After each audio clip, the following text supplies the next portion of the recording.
नमस्कार दोस्तों, क्राइम तक की यूट्यूब कहानी में आपका स्वागत है। मैं हूं सुप्रतिम बनर्जी और मेरे साथ हैं मेरे सहयोगी दीपक सिंह। कोरोना की मार कुछ ऐसी पड़ी है कि हम चाहकर भी रोज़ाना आपके सामने हाजिर नहीं हो पा रहे हैं। कभी मेरे साथी लोकेंद्र सिंह आप सबसे मुखातिब होते हैं और कभी मेरे हिस्से ये खुशकिस्मती आती है कि मैं आप सबके से मिलूं, आप सबसे बात करूं। और आज वो दिन है कि मैं आप सबके सामने हाजिर हूं और एक क्राइम की बहुत ही दहलाने वाली कहानी के साथ आप सबके सामने मैं उपस्थित हुआ हूं। बहुत जल्द मैं उसकी शुरुआत करूंगा, लेकिन उसकी शुरुआत करने से पहले एक बात ये भी बताना चाहता हूं कि पिछली बार जब मैं लाइव आया था तो मैंने आप लोगों को एक ऐसे वाक़ये के बारे में बताया था जिसमें एक शख्स ने खुद अपना ही कत्ल करवा लिया था, क्योंकि वो कर्ज़ में डूबा हुआ था और उसे उम्मीद थी कि अगर उसका कत्ल हो जाएगा तो इंश्योरेंस के जो करोड़ों रुपए हैं वो उसके घर वालों को मिल जाएंगे। तो इस इरादे से उसने अपना कत्ल करवाया था। इस तरह की घटना ऐसा नहीं कि पहली बार हुई, पहले भी हुई थी, लेकिन जब भी ऐसी घटना होती है और कोई अपना कत्ल खुद करवाता है तो सुनने में बड़ी हैरानी होती है। वो मामला ऐसा ही था। मैं उस घटना का जिक्र इसलिए कर रहा हूँ कि उस वीडियो में आप लोगों ने जो कमेंट्स किए थे उन कमेंट्स को आज मैं आप सबके सामने पढ़ूंगा, कुछ चुनिंदा कमेंट्स का जवाब देने की कोशिश करूंगा और बहुत सारे जो आप जैसे प्यारे प्यारे दर्शक हैं उन दर्शकों के नाम का जिक्र भी करूंगा। तो प्लीज़ मेरे साथ बने रहिएगा और यूं ही जो आपका प्यार और सपोर्ट मुझे मिल रहा है उसे रोज़ बरोज़ बढ़ाते रहिएगा। आइए शुरुआत करते हैं। ये वाक़या दिल्ली का है और साल है 2008। 19 अप्रैल 2008 को दिल्ली के एक नौजवान का एक्सीडेंट हो जाता है। एक्सीडेंट कोई बहुत भयानक नहीं है।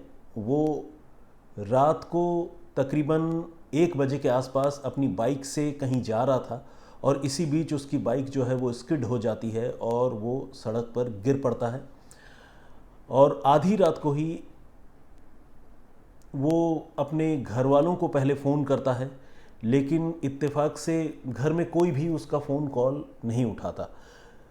जिस नौजवान का एक्सीडेंट होता है उसका नाम नितिन वर्मा है और नितिन वर्मा के घर में उसकी बीवी है जो ऑलरेडी 2 महीने की प्रेग्नेंट है और उसकी बुज़ुर्ग माँ है पुष्पा और पिता हैं विनोद शर्मा। तो ये कुल मिलाकर 4 लोगों का परिवार है और नितिन वर्मा दिल्ली में ही रहता है, दिल्ली में ही कहीं छोटा मोटा काम करता है। तो इस रोज़ बाइक से जब वो निकला उसका एक्सीडेंट हुआ और दिल्ली के बुद्धा गार्डन के पास एक्सीडेंट हुआ। जब उसने बड़ी कोशिश की, एक्सीडेंट की उसी हालत में उसके हाथ में पैर में चोट लगी थी, वो लहूलुहान था। उसने बड़ी कोशिश की कि वो अपने घर वालों से बात करे और उनको बताए कि मेरा एक्सीडेंट हो गया, मेरी मदद करो। लेकिन जब उसकी सारी कोशिशें बेकार गई तो उसने जो है अपने चाचा को फ़ोन किया, अपने अंकल को फ़ोन किया और पूरी घटना बताया कि मैं बुद्धा गार्डन के पास से गुजर रहा था, मेरी बाइक का एक्सीडेंट हो गया, तो प्लीज़ मेरी मदद कीजिए। मैं घर में लगातार फ़ोन कर रहा हूँ लेकिन ना तो मम्मी पापा फ़ोन उठा रहे हैं और न पूजा फ़ोन उठा रही है। पूजा नितिन की वाइफ का नाम था। तो जो चाचा थे उन्होंने अपने बच्चों को, मतलब अपने बेटों को नितिन की खैर खबर लेने के लिए भेजा और परिवार के कुछ लोग जो है पहुँचे द्वारका में। दिल्ली में ही एक द्वारका लोकेलिटी है, ये गुजरात वाला द्वारका नहीं है। तो दिल्ली में द्वारका में एक लोकेलिटी है राजनगर, जहाँ पर नितिन का पूरा परिवार रहता है या नितिन का जो घर है वहाँ पहुँचे, क्योंकि उनके मन में ये भी चिंता थी कि भाई पूरा परिवार फ़ोन क्यों नहीं उठा रहा है। और नितिन को तब तक उसके कज़न्स ने और रिश्तेदारों ने अटेंड किया और अटेंड करने के बाद हॉस्पिटल में भर्ती करवाया, क्योंकि उसे बाइक से गिरने के बाद ठीक ठाक चोट लगी थी। उधर जब राजनगर में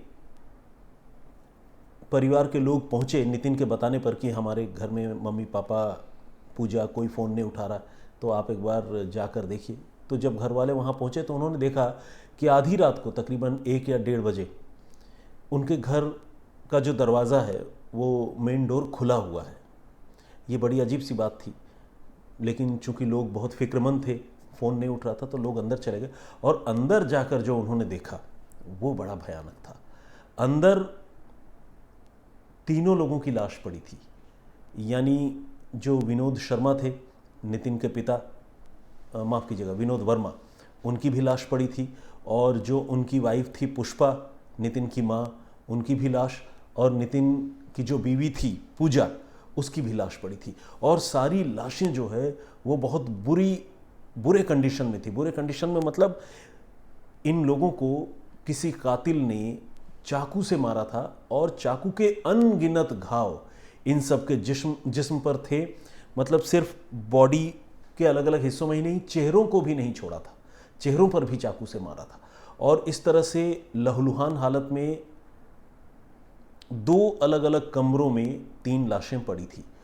पूजा जो नितिन की वाइफ थी, उसकी लाश उनके बेडरूम में पड़ी थी।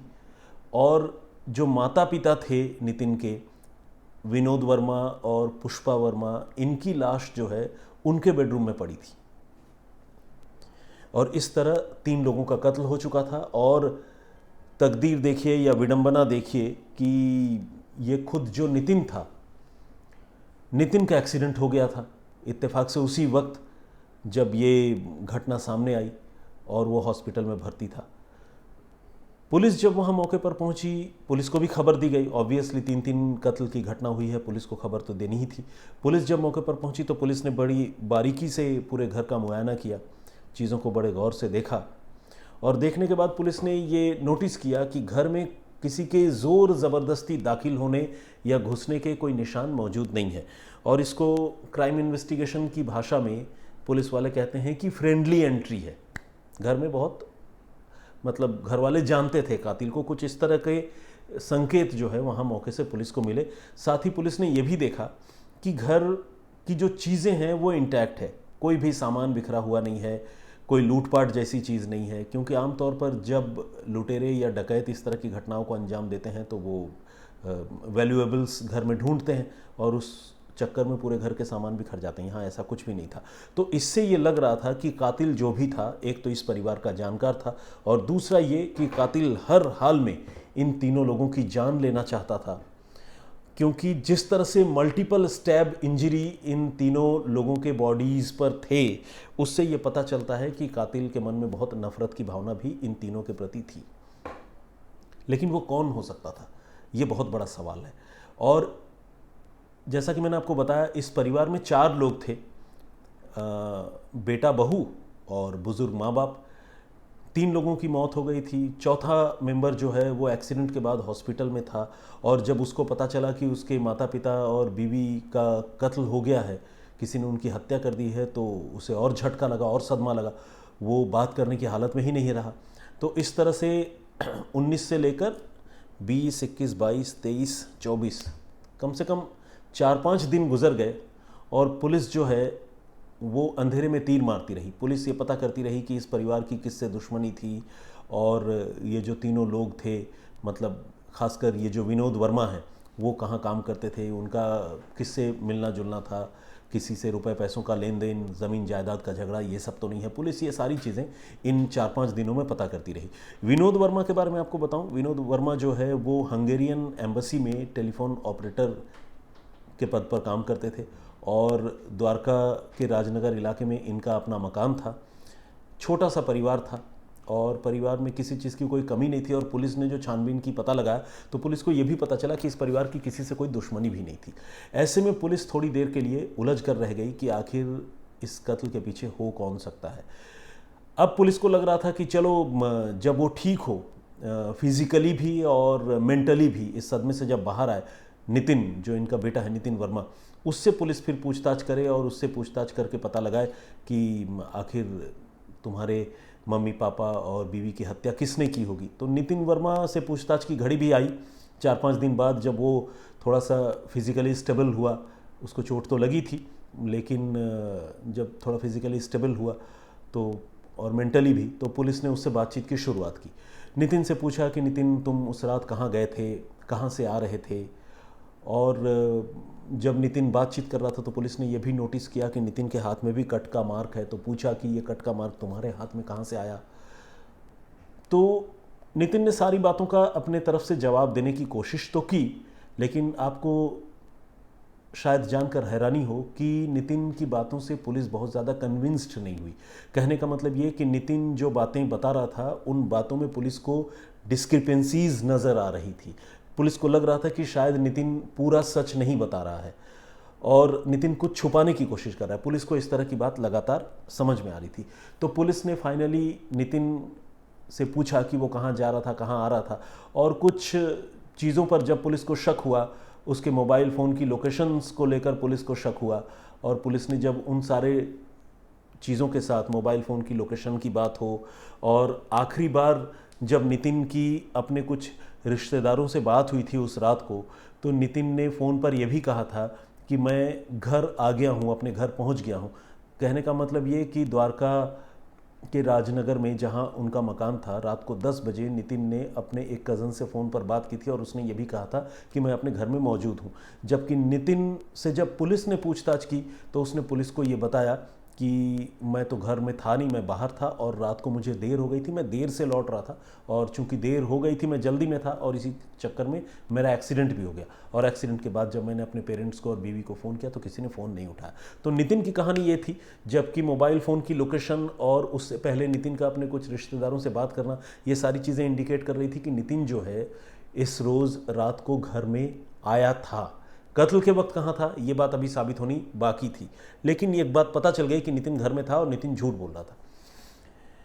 अब पुलिस ने नितिन से सख्ती की और नितिन के बारे में पुलिस ने पता करना शुरू किया।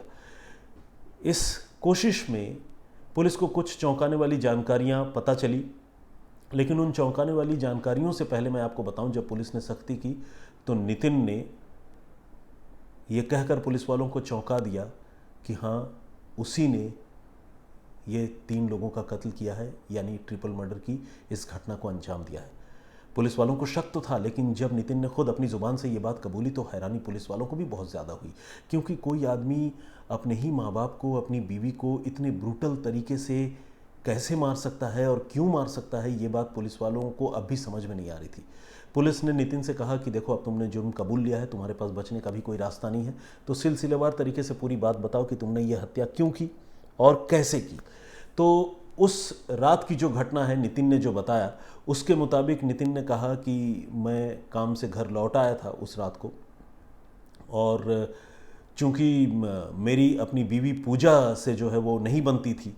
हालांकि पूजा के साथ मैं आपको बताऊं, पहले ही मैंने आपको बताया कि पूजा तकरीबन 2 महीने की प्रेग्नेंट थी, और कुछ महीने पहले ही, या मान लीजिए तकरीबन साल भर पहले, पूजा और नितिन की शादी भी हुई थी, और दोनों ने लव मैरिज की थी, लव कम अरेंज्ड मैरिज। तो दोनों के बीच में बॉन्डिंग बहुत अच्छी होनी चाहिए थी, लेकिन जो भी वजह हो, ये जो नितिन है और पूजा, इन दोनों के रिश्ते अच्छे नहीं थे। और उस रोज़ नितिन ने सबसे पहले पूजा को ही जो है वो चाकुओं से उस पर हमला किया था। एक के बाद एक पूजा को उसने कई चाकू मारे, उसे संभलने का मौका ही नहीं दिया, और उसकी अपने ही बेडरूम में उसने अपनी बीवी पूजा की हत्या कर दी। हत्या करने के बाद वो अपने कमरे से बाहर निकला और पहुंचा अपने माता पिता के बेडरूम में। माँ उस वक्त बेडरूम में नहीं थी, लेकिन पिता जो है वो आराम कर रहे थे, और उसी हालत में नितिन के पिता जो विनोद वर्मा थे, जो बिस्तर पर लेटे हुए थे, उसी हालत में नितिन ने उन पर चाकुओं से ताबड़तोड़ वार करने शुरू किए। और जैसा कि मैंने आपको बताया, जिस्म के दूसरे हिस्सों के साथ साथ चेहरे वगैरह में भी बहुत हमले किए। और उनकी चीख सुनकर जब नितिन की माँ पुष्पा दौड़कर कमरे में आई तो नितिन ने अपने पिता को छोड़ा। तब तक उनकी हालत बिगड़ चुकी थी।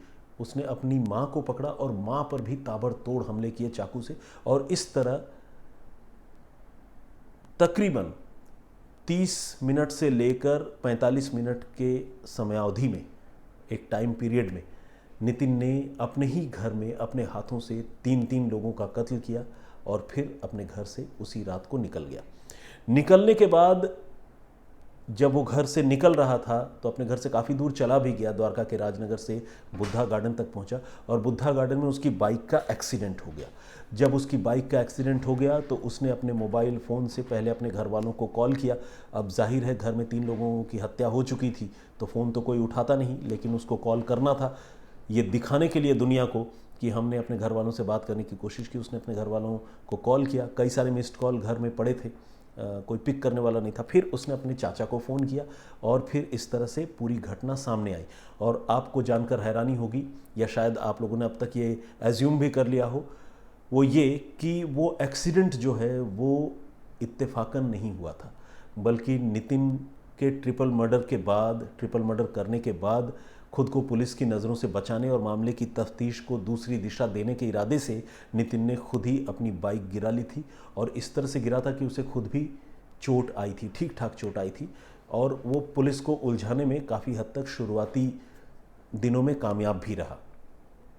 लेकिन जैसा कि मैंने आपको बताया, मोबाइल फ़ोन का लोकेशन, घर पर आकर उसके अपने एक कज़न से बात करना, फिर एक्सीडेंट को लेकर तमाम झूठी सच्ची बातें करना, इन सारी चीज़ों से पुलिस को उस पर शक हो गया था। और तीसरी बात, जो सबसे अहम बात, वो ये भी थी कि इस परिवार की किसी से दुश्मनी थी नहीं, लूटपाट जैसी कोई घटना हुई नहीं। परिवार में 3 लोग हैं, 4 लोग, 4 में से 3 की हत्या हो गई, चौथा जो है वो झूठी सच्ची बातें बना रहा है, तो ऐसे में चौथे पर तो शक होना लाजमी था। तो जब शक होता है और पुलिस सख्ती करती है तो सच्चाई इसी तरह से बाहर आती है। और कुल मिलाकर ये बात साबित हो गई, नितिन ने भी मान लिया कि उसी ने ये ट्रिपल मर्डर किया था। अब सबसे बड़ा सवाल ये था कि नितिन ने ऐसा किया क्यों?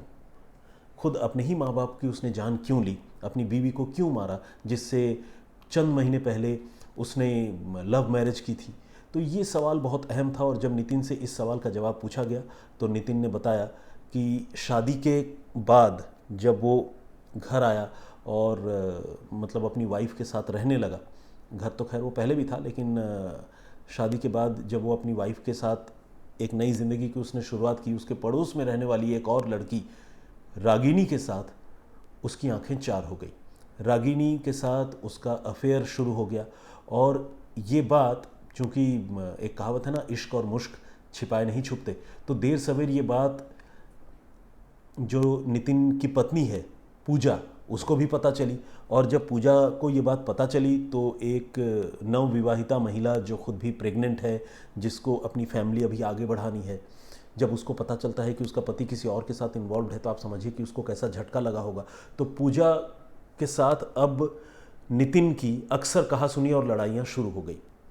नितिन जो है वो रागिनी से मिलता था और जितना वो रागिनी के करीब आता गया उतना पूजा से दूर होता गया और परिवार में तनाव का माहौल बनता रहा। जब बात हद से ज़्यादा बिगड़ गई तो पूजा ने अपने सास ससुर यानी नितिन के माता पिता विनोद वर्मा और पुष्पा वर्मा को उनके बेटे की करतूत के बारे में बताया। और जब बताया तो उनके माता पिता ने भी सच्चाई का साथ दिया और सच्चाई का साथ देते हुए उन्होंने अपने बेटे को समझाने की कोशिश की। लेकिन बेटा जो है वो बिल्कुल बेकाबू हो गया था और वो रागिनी के प्यार में कुछ इस कदर पागल था कि वो बिल्कुल घर वालों की बात नहीं मानता था। और जब माता पिता ने और बीवी ने बहुत ज़्यादा टोकना शुरू कर दिया और घर में बहुत ज़्यादा क्लेश या कलह का माहौल बन गया, तो नितिन ने तय किया कि वो रागिनी के साथ शादी करेगा और शादी करने के लिए उसने साजिश रची कि मैं इन तीनों की हत्या कर दूंगा। और इसी प्लानिंग के तहत उसने 19 अप्रैल की रात को तकरीबन 12 से 12:30 के बीच इन तीनों की हत्या की। तीनों की हत्या करने के बाद वो घर से निकल गया। फिर एक्सीडेंट का ड्रामा हुआ, वो सारी बातें आप जानते हैं। और इन सारी चीज़ों से जो उसकी गर्लफ्रेंड थी रागिनी, वो बिल्कुल अनजान थी। पुलिस को पहले लगा कि शायद गर्लफ्रेंड भी इन्वॉल्व होंगी, लेकिन पुलिस ने जब वेरीफाई किया, पूछताछ की, तो पता चला कि गर्लफ्रेंड रागिनी को इसके बारे में कुछ भी नहीं पता था। तो कुल मिलाकर इस मामले की तफ्तीश के बाद पुलिस ने नितिन को गिरफ्तार कर लिया। गर्लफ्रेंड रागिनी को क्लीन चिट मिल गई, 3 लोगों की हत्या हो गई। बल्कि अगर जो प्रेग्नेंट चूँकि थी उसकी वाइफ, अगर उनके बेबी जो अभी जिसका जन्म भी नहीं हुआ था, अगर उसको भी जोड़ ले तो 4 हत्याएं हो गई। तो इस तरह से एक बहुत ही ब्रूटल मर्डर केस को अंजाम देने वाले, 19 अप्रैल 2008 की रात को अंजाम देने वाले नितिन वर्मा को पुलिस ने 5 दिनों के बाद गिरफ्तार कर लिया और उसके खिलाफ मुकदमा चलाया गया। मुकदमा चला और लोअर कोर्ट से नितिन को इस भयानक जुर्म की सज़ा जो है फांसी के तौर पर दी गई।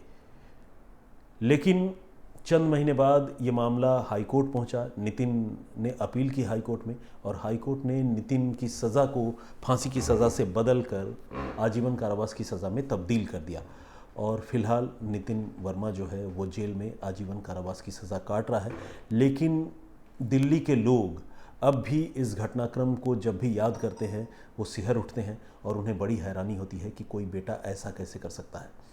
लेकिन इस कहानी का एक और बहुत चौंकाने वाला या अजीब पहलू भी है जो मैं आपको बताना चाहता हूँ। वो ये कि ये जो नितिन वर्मा है, ये विनोद वर्मा और पुष्पा वर्मा का सगा बेटा नहीं था। बल्कि नितिन वर्मा जो है एक यतीम लड़का था जिसे किसी ने उसके पैदा होते ही कूड़े के ढेर में फेंक दिया था। और उस नितिन को पर किसी की नज़र पड़ी और नितिन को बाद में किसी रिफॉर्म होम में या जिसे अनाथालय कहते हैं वहाँ कुछ दिनों तक रखा गया। लेकिन चूंकि विनोद वर्मा और पुष्पा वर्मा अपने घर में एक बच्चे को लाना चाहते थे तो उन्होंने नितिन को गोद लिया था।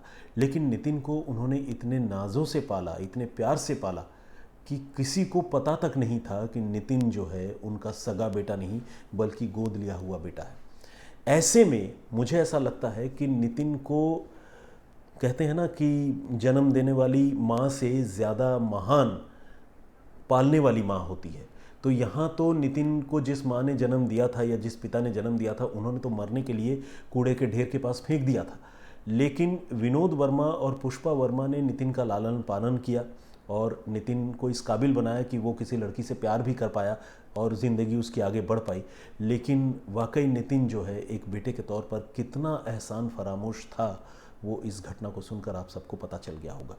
तो कहते हैं कि कई बार खून के रिश्ते जो है वो बेमानी हो जाते हैं और लोग धोखा देते हैं, लेकिन यहाँ रिश्ता खून का नहीं था, प्यार का था। लेकिन उसको जो है ये नितिन वर्मा इस चीज़ को समझ नहीं पाया, उसने उसकी कदर नहीं की। हमारी ओर से आज की कहानी यहीं तक। लेकिन जैसा कि मैंने आपसे वादा किया था कि इससे पहले जो हमने आपको कहानी या वाक़या सुनाया था उसके बारे में मैं आपको बताऊंगा, और उसी के तहत मैंने अपना मोबाइल फ़ोन ऑन कर लिया है और अब मैं आपसे मुखातिब होने वाला हूँ। बहुत सारे कमेंट्स आप लोगों ने भेजे थे पिछली बार जब मैंने आपको दिल्ली की वो कहानी सुनाई थी जिसमें एक आदमी ने इंश्योरेंस के रुपए पाने के लिए खुद अपना ही कत्ल करवा लिया था। तो आइए उसकी शुरुआत करते हैं और कुछ जो कमेंट्स आप लोगों ने भेजे हैं उन कमेंट्स को आप तक पहुंचाते हैं और उस पर कुछ चर्चा करते हैं। मुझे 1 सेकंड का और टाइम दीजिए, मैं थोड़ा कमेंट्स बहुत सारे आपने भेजे हैं उन कमेंट्स को थोड़ा स्क्रॉल कर रहा हूं ताकि बिल्कुल ऐसा ना हो कि जो अभी हाल ही में जो कमेंट आया है मैं उन कमेंट्स की बात तो करूं लेकिन पुराने कमेंट्स पीछे छूट जाए। ऐसा नहीं होना चाहिए। जो लोग खासकर पहले कमेंट करते हैं उनको तवज्जो देना और ज़्यादा ज़रूरी है, तो इसीलिए मैं थोड़ा स्क्रॉल करके पीछे जा रहा हूँ। अब आ गया हूँ पीछे। अबरार सरवर पटेल साहब हैं और उन्होंने कहा है कि मैंने पिछले कमेंट का जवाब ही नहीं दिया, और उनका ये भी कहना है कि जो मांग या जो फरमाइश उन्होंने की थी हम वो सारी कहानियाँ क्यों नहीं सुनाते हैं। तो पटेल साहब गुस्ताखी माफ़ करें, आपने जो पिछला कमेंट किया था वो मैंने पढ़ा नहीं, या अगर पढ़ा भी हो तो शायद वो मुझे याद नहीं, जिसकी वजह से हम आपको वो सुना नहीं पाए। 1 सेकंड की मुझे और मोहलत दीजिए, मुझे थोड़ा सा शक हो रहा है असल में कि ये मेरे ही वाले कमेंट्स हैं या नहीं। इसी बीच एक रिक्वेस्ट मैं दीपक हमारे साथी से भी करना चाहूँगा। दीपक, एक बार आप बात कर लीजिए मुनीश से, वो बार बार मुझे फ़ोन कर रहे हैं, उनको बताइए कि मैं अभी थोड़ा लोगों से बातचीत कर रहा हूँ लाइव। हाँ, तो अबरार अहमद पटेल साहब के बाद अब मैं रोशन राज जी का नाम लेना चाहूँगा। उन्होंने कहा है कि सुशांत सिंह राजपूत के मामले में लेटेस्ट अपडेट क्या है, हम बताएं। तो आपको बताऊं, वो तो हम पहले बता चुके हैं। बेसिकली सुशांत सिंह राजपूत के मामले में लेटेस्ट अपडेट क्या है, और शम्स ताहिर खान साहब लगातार इस मामले में लाइव कहानियाँ भी आपके सामने पेश कर रहे हैं। तो मुझे लगता है कि आप क्राइम तक पर नज़र बनाए रखें, लेटेस्ट अपडेट और आपको मिलेगा। और विनोद सैनी साहब हैं, इन्होंने कहा है कि स्टोरी टेलिंग का मेरा तरीका जो है वो काफ़ी अच्छा है, और thank you very much Vinod ji, बहुत धन्यवाद आपका। अजय कुमार साहब वो पूछ रहे हैं कि लाइव क्यों नहीं। बिल्कुल अजय कुमार नहीं, अजय अमर। लाइव इसलिए नहीं अजय जी कि आपको पता है कि कोविड यानी कोरोना की बीमारी जो है वो भयानक तरीके से फैली हुई है दिल्ली में, और हमारी ड्यूटी के टाइमिंग्स थोड़े चेंज हो गए हैं, उसकी वजह से हम लाइव नहीं आ पा रहे हैं। 1:30 बजे से पहले, आमतौर पर दोपहर को 1:30 बजे आपको पता है कि हम लाइव आते थे, लेकिन 1:30 बजे से पहले हमारा दफ्तर आना संभव नहीं हो पा रहा है। काम का बंटवारा कुछ ऐसे हुआ है कि बाद में दफ्तर आ रहा हूँ 1:30 बजे के बाद, तो लाइव नहीं कर पा रहा हूँ। विलियम हिल, और इन्होंने भी कमेंट किया है और इन्होंने कहा है कि गौरव ने लाखों दे दिए अपने कत्ल के लिए और उसके घर में ठगी थी। देखिए, ये आपका सवाल अपने आप में सही है, लेकिन मैं विलियम जी आपको बताऊं, जिनको मान लीजिए 50 लाख, 1 करोड़ या मान लीजिए उससे भी बड़ी रकम की ज़रूरत है और उतना मतलब उनकी जो डीलिंग है वो करोड़ों में है, अगर उनके लिए 10-20 लाख रुपए या 5 लाख रुपए भी उनकी जेब में पड़े होना तो उनका प्रॉब्लम सॉल्व नहीं होता। क्योंकि अगर किसी को मान लीजिए 1 करोड़ रुपए की ज़रूरत है और वो 1 करोड़ जुगाड़ नहीं कर पा रहा है, 1 करोड़ उसके लिए जीने मरने का सवाल बन गया है, तो ऐसे में अगर उसके पास 10 लाख भी पड़े हैं तो 10 लाख से कोई फ़ायदा नहीं होना। तो ऐसे में मुझे लगता है कि ये जो गौरव नाम का कारोबारी था जिसने खुद अपना कत्ल करवाया, उसको लगा कि ठीक है, कुछ लाख रुपए की मैं सुपारी दे देता हूँ और ख़ुद अपना कत्ल करवाता हूँ, ताकि जब मेरा कत्ल हो जाए तो मेरे घर वालों को इंश्योरेंस की रकम मिले। तो इसीलिए तंगी की बात अपनी जगह है, लेकिन लाखों रुपए की सुपारी देकर अपना कत्ल करवाना वो अपनी जगह है। शिंदा निधान वाला, इनका कमेंट है, सर आप कल से सैड दिख रहे हो। पता नहीं मैं क्यों दुखी दिखा, मुझे नहीं पता, हो सकता है कि किसी मोमेंट में आपको ऐसा लगा हो, लेकिन ऐसा किसी वजह से मैं दुखी नहीं हूँ। हाँ, कोरोना की वजह से और लगातार हो रही चारों तरफ मौतों की वजह से रोज़ी रोटी का संकट बहुत सारे लोगों के सामने खड़ा हो गया, उसकी वजह से थोड़ा परेशान ज़रूर हूँ। हरीश कुमार जो हैं और ये बता रहे हैं कि जगरू फौजी की सुसाइड वाली स्टोरी हम बताएं। ठीक है, मैं रिसर्च करूंगा, अगर संभव हुआ तो ज़रूर बताऊंगा। प्रेम सिंह जी के नाम से आईडी है और ये महिपाल सिंह रावत हैं, इन्होंने ये कमेंट किया है। महिपाल सिंह रावत साहब, इन्होंने बहुत तारीफ़ की है और कहा है कि कहानी सुनाते हैं, बहुत धन्यवाद। अमन झा जी, और वो कह रहे हैं, पूछ रहे हैं, उनका सवाल है कि इस तरह के केस में कातिल को क्या सज़ा मिलेगी। कातिल को वही सज़ा मिलेगी जो कत्ल के मामलों में मिलती है अमन जी, चाहे वो कत्ल जो है उसने मरने वाले की रजामंदी से किए हों या मरने वाले की मर्ज़ी के खिलाफ़ किए हों, लेकिन कत्ल तो कत्ल है, इंसान का कत्ल है, तो इसीलिए उसमें आजीवन कारावास या फांसी की सज़ा होगी। फांसी की सज़ा होने के चांसेस कम है, आजीवन कारावास की ही सज़ा होगी। संजू बाबा, उन्होंने कहा है कि वो जो शो हमने उस दिन पेश किया था, बेसिकली जो कहानी सुनाई थी, वो कहानी बिल्कुल परफेक्ट कहानी थी और उनका कहना है कि परफेक्ट तरीके से मैंने उसको पेश किया और कोई राज उससे पहले रिवील नहीं हुआ, ये बहुत अच्छी बात है। Thank you Sanju. विनोद सैनी साहब, कोई सुसाइड नोट मिला था क्या? नहीं, सुसाइड नोट नहीं मिला था, क्योंकि सुसाइड नोट तो देना ही नहीं था। अगर सुसाइड नोट या सुसाइड ही करना होता तो वो घर में या किसी और जगह खुद ही कर लेता, घर से इतनी दूर जाकर अपना कत्ल करवा के लाश पेड़ में टंगवाने और पीछे अपने हाथ बंधवाने का कोई मतलब नहीं था, तो उसे तो कत्ल दिखाना था, इसीलिए सुसाइड नोट नहीं मिला। सतरंगी वीडियोस, नमस्कार सर, इन्होंने लिखा है, नमस्कार जी। प्रिस्टीन टाइगा, हरियाणा के रोहतक में जगरू फौजी के मर्डर के बारे में ये पूछ रहे हैं। अमन कुमार, हाय सर लिख रहे हैं। मिस्टर नीलेश, दहेज प्रथा पर कहानी सुनाने के लिए कह रहे हैं। देखिए, दहेज प्रथा पर कोई भी वाकया लेकर हम आपको सुनाएं तो शायद वो अच्छी बात नहीं होगी।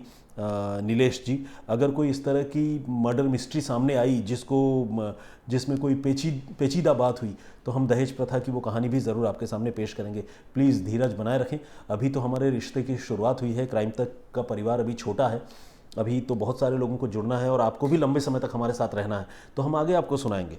प्रिस्टीन टाइगा का हमने जिक्र कर ही लिया, विलियम हिल का भी जिक्र कर लिया, और संजीव भट्टा, ये अच्छा, इन्होंने बताया था कि ये भट्टाचार्य नहीं है बल्कि संजीव भट्टा साहब हैं, और ये रविंद्र कौशिक और उनके फैमिली के बारे में जानना चाहते हैं।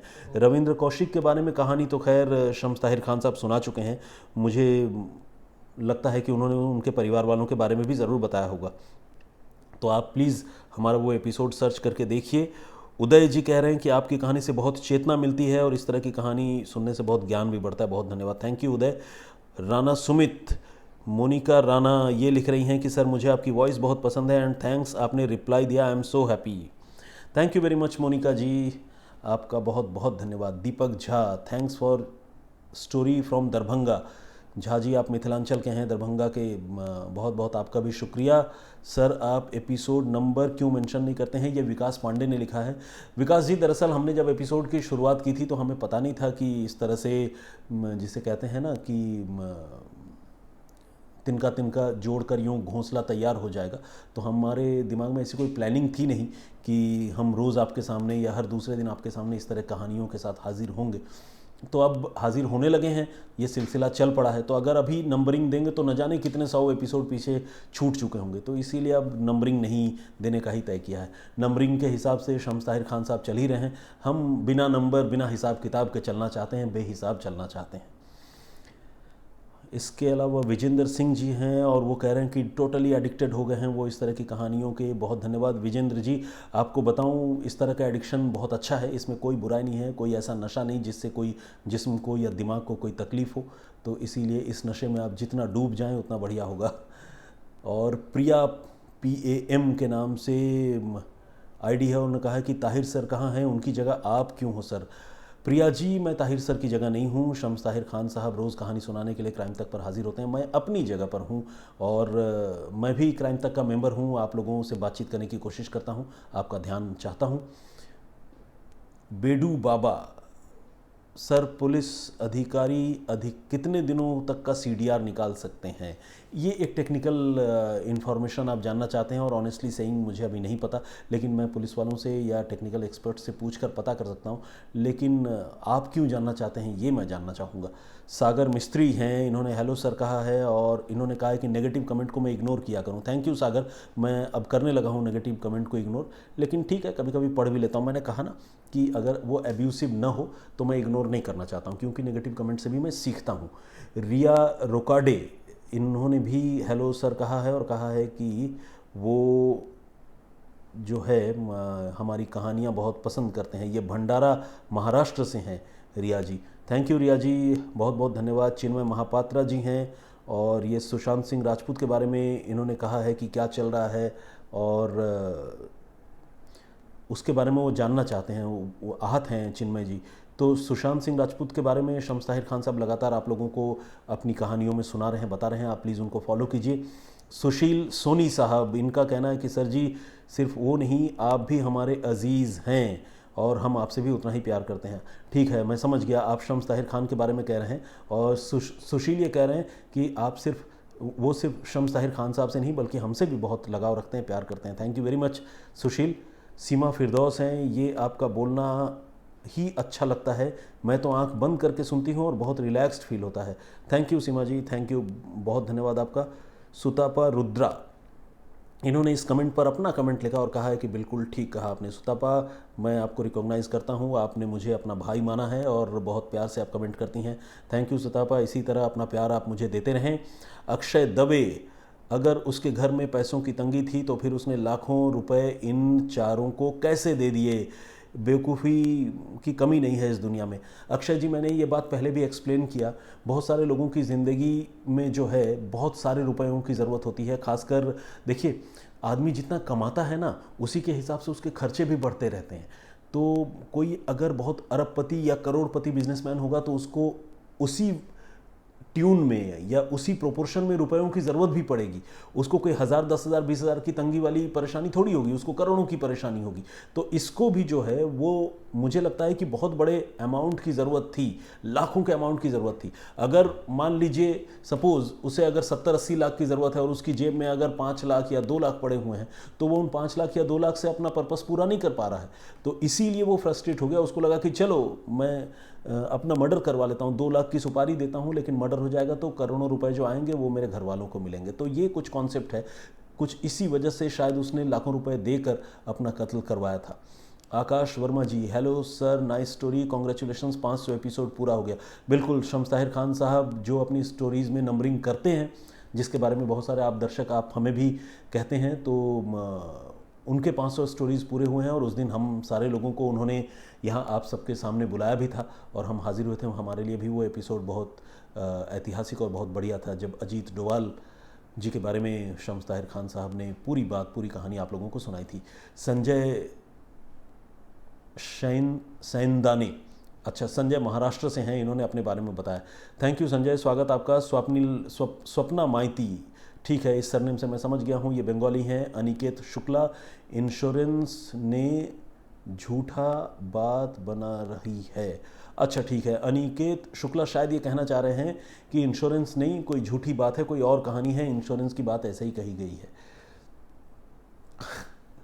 शिखर सिंह जी का जो कमेंट है वो बड़ा लाजवाब है। उन्होंने कहा है कि Supratim sir you looks like Ajay Devgan. मुझे लगता है शिखर जी आप पहले ऐसे इंसान हैं जिन्होंने इस तरह का कॉम्प्लीमेंट मुझे दिया है। Undoubtedly Ajay Devgan is a big gun, बहुत बड़े आदमी हैं, तो उनसे जब आप मेरी तुलना करते हैं तो अच्छा तो लगता है, लेकिन ये आपका प्यार है और आपके देखने का नज़रिया। मैं लेकिन अपना लुक अजय देवगन के लुक से मिलने वाली बात से मैं कन्विंस्ड नहीं हूँ, लेकिन आपने जो भी कमेंट किया है मैं उसको स्वीकार करता हूँ और आपको थैंक यू कहता हूँ मेरे भाई।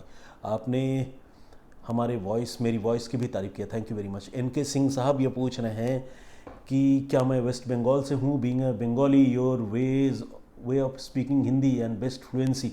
ठीक है, हाँ सिंह साहब, देखिए मेरा रूट तो बंगाल का ही है, बनर्जी मुखर्जी चटर्जी सब बंगाल में ही होते हैं, लेकिन मैं बेसिकली प्रवासी बंगाली हूँ। मेरा जन्म जो है वो झारखंड में हुआ, मेरा पूरा परिवार झारखंड में ही है। बंगाल में मेरे बहुत सारे रिश्तेदार हैं, घर में बांग्ला बोली जाती है और बाहर हम आप सबसे हिंदी में बात करते हैं। सलाम्बी खान वो कह रही हैं कि इस पर क्राइम पेट्रोल बनाओ आप इस स्टोरी का। क्राइम पेट्रोल तो हम बनाते नहीं, वो तो एक अलग चैनल का प्रोग्राम है, आपको पता है, और वो एक अलग प्रोग्राम है, तो क्राइम पेट्रोल हम नहीं बना सकते सलाम्बी जी, लेकिन थैंक यू वेरी मच आपने कमेंट किया।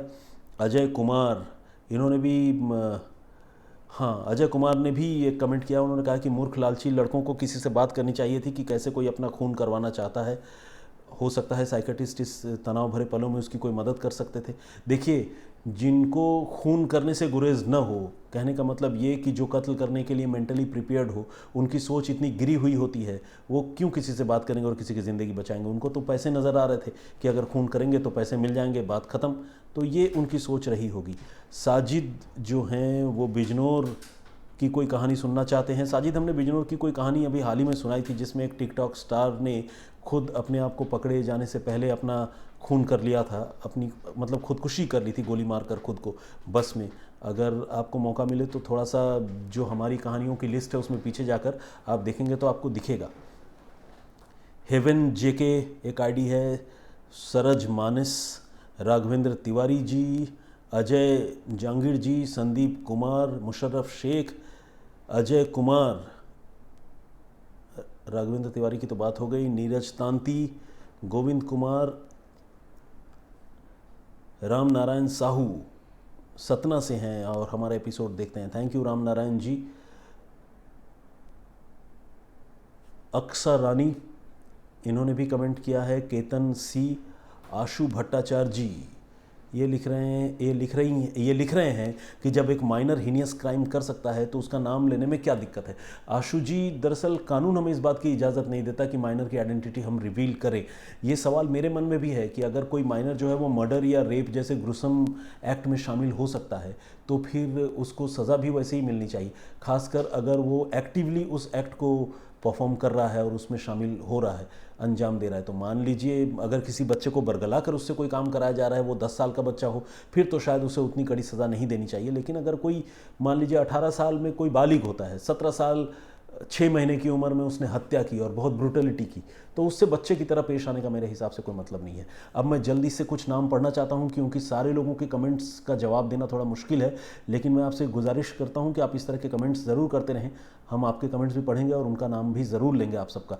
अंशुमन सिंह साहब हैं, इनका कमेंट आया है। इनायत पे चलो, इंसानियत पे चलो एक आईडी है, इन्होंने भी कमेंट किया है। प्रसन्नता चक्रवर्ती का भी कमेंट आया है। अक्सा रानी का तो जिक्र मैंने कर ही दिया। अरुण कुमार, VGTT, शुभेंदु गोस्वामी, गोपाल साहा, और उन्होंने कहा है कि बांग्ला में कम से कम एक एपिसोड ज़रूर बनाएं। मीता भट्टाचार्य जी मेरे होम टाउन से, आपका भी कमेंट आया है। कविता शर्मा जी, MD जिलन, तेजवीर सिंह, कृष्णा शर्मा, शुभजीत विश्वास, ऋषिकेश तिवारी, नसरीन कुरैशी, बागीचा सिंह, सतीश पाटिल, चुंग भुटिया। अब थोड़ा मैं ऊपर के कमेंट्स लेने की कोशिश करता हूँ। शारदा राणा और दंगोरा धर्मेश, सुरेखा रातावाल, नूर ओनली। ठीक है, अब कुछ ऊपर के कमेंट्स लेता हूँ क्योंकि मैंने बहुत सारे नीचे के कमेंट्स पढ़ लिए। ठीक है, बीच के कुछ कमेंट्स लेता हूँ। तुषार चौधरी जी, आपका स्वागत है। निक्कू धालीवाल के अलावा पैट्रिक जेन ने कमेंट किया है। हिंदी मूवीज़ के नाम से एक आईडी है, उन्होंने कमेंट किया है। रोहित गाउटे ने कमेंट किया है, बाबू सोना, आरिफ शेख, रॉयल राणा, सुफियान कादू, अरशद इकबाल, राम निवास, रमेश, गुरुजी के नाम से भी आईडी है, नीता पटेल का भी कमेंट आया है, प्रिया पांडे, इन्होंने बहुत तारीफ़ की है और इन्होंने कहा है कि वो स्टोरी का इंतज़ार करती हैं और बहुत सारे उन्होंने अच्छे वर्ड्स लिखे हैं। Thank you Priya, thank you very much आपके इस सपोर्ट और आपके इस जेस्चर के लिए, आपके इस कमेंट के लिए। विनोद सिंह ने भी कमेंट किया है, देविंदर कौर, इन्होंने भी उस परिवार के लिए संवेदना जताई है जिसके मुखिया ने खुद अपना कत्ल करवा लिया था। और अब कुछ लेटेस्ट कमेंट, हाईटेक डिजी के नाम से एक है, अर्पण अग्रवाल ने भी कमेंट किया है और इन्होंने कहा है कि मेरी जो पर्सनालिटी है वो सिंपल है और जो मैच्योरिटी है वो भी उनको अच्छी लगती है। उन्होंने गॉड ब्लेस यू लिखा है और सैल्यूट भी कहा है। सैल्यूट मैं भी आपको करता हूँ अर्पण, थैंक यू वेरी मच यार। अजय सोलंकी, इन्होंने जो है इन्होंने भी बहुत पॉजिटिव कमेंट किया। इन्होंने कहा है कि अगर मेरी कहानियों में कोई कमी होती है या स्टोरी में कोई कमी होती है तो मेरी जो आवाज़ है वो उन कमियों को दूर कर देती है। Dhananjay Kumar, Beena Kumari, Kajal Shaikh, Rajkumar Singh, big tech for you, Swapnil Thorve, Dhiren Parmar, Avinash Sharma, Janranjan Beura, Sangeeta leader, इस तरह से बहुत सारे लोग, Nirmala Adhikari, Dinesh Bisht, thank you very much आप सबका हमारे साथ जुड़ने के लिए, इतने सारे कमेंट्स करने के लिए। आपसे गुजारिश करेंगे कि जब आप इस एपिसोड को भी सुन रहे होंगे तो उसके बाद ज़रूर अपना कमेंट या अपनी राय हमारे कमेंट बॉक्स में लिखिएगा। और अगर खुद से जुड़ी कोई कहानी, कोई वाकया लिखना चाहें तो वो भी ज़रूर लिखिए। अगर उसमें भी कोई बहुत रोचक रोमांचक बात हुई तो उसे मैं बाकी दर्शकों तक पहुंचाऊंगा। और साथ ही ये ज़रूर लिखिए कि आप कहाँ से हैं और क्या करते हैं, अपने बारे में भी थोड़ा बहुत लिखिए जिससे हमें एक दूसरे को जानने का और मौका मिले। फिलहाल मुझे और मेरे सहयोगी दीपक सिंह को इजाज़त दीजिए। आप सब बहुत सुरक्षित रहिए और अपना ख्याल रखिए। जय हिंद, जय भारत।